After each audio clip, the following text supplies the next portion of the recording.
Hi, my name is Carmen Q. I am a singer and vocal teacher in West Sussex, England. Today I'm going to talk about vocal onset. Vocal onset is just a fancy term for the things that we do and the ways that we sound when we begin speech or singing. I'm going to use 4 terms. These are the terms that you would encounter in vocal pedagogy literature, or if you wanted to use them to research these techniques further.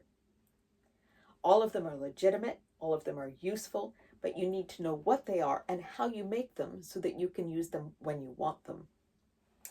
These techniques follow along a spectrum. So on one side is what we would call a compressed onset. In this case, you would take in air, the vocal cords would be closed, then the cartilage in the larynx would be drawn tightly together. When air is passed over this to create sound, it creates an irregular vibration, which can be associated with kind of a creaking sound. You might associate this sound with a certain sort of American speech pattern. It's also called vocal fry. So the next place along the spectrum is what we would call a hard or glottal onset. Again, air is taken in, it's held behind the vocal cords. In this case, however, there's a very abrupt opening. This abrupt opening causes a puff or a pop that's audible to the listeners. This may be familiar to you from British speech patterns. It's called a glottal stop, which refers to the air being stopped behind the glottis. So the next place over on our spectrum would be called a coordinated onset. So like the hard onset, air is taken in, it's held behind the closed glottis. But in this case, the glottis or vocal cords open smoothly. It's a coordinated action. This is what is preferred in most classical singing styles. It's also the most difficult.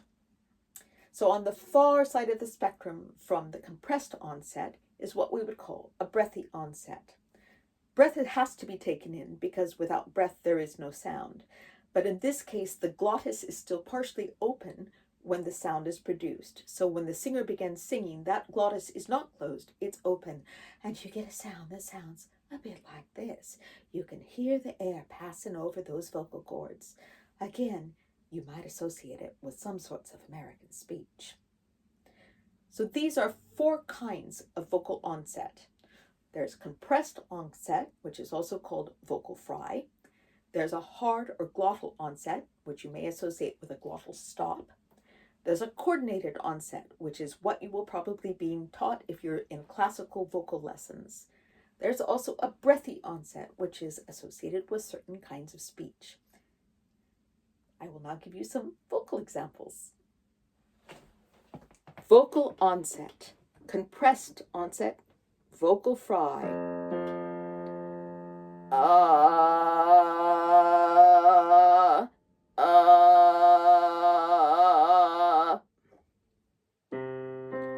Hard onset, glottal onset.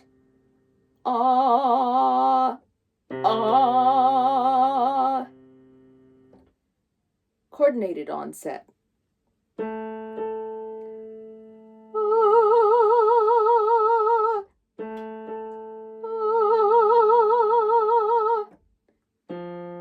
Breathy onset.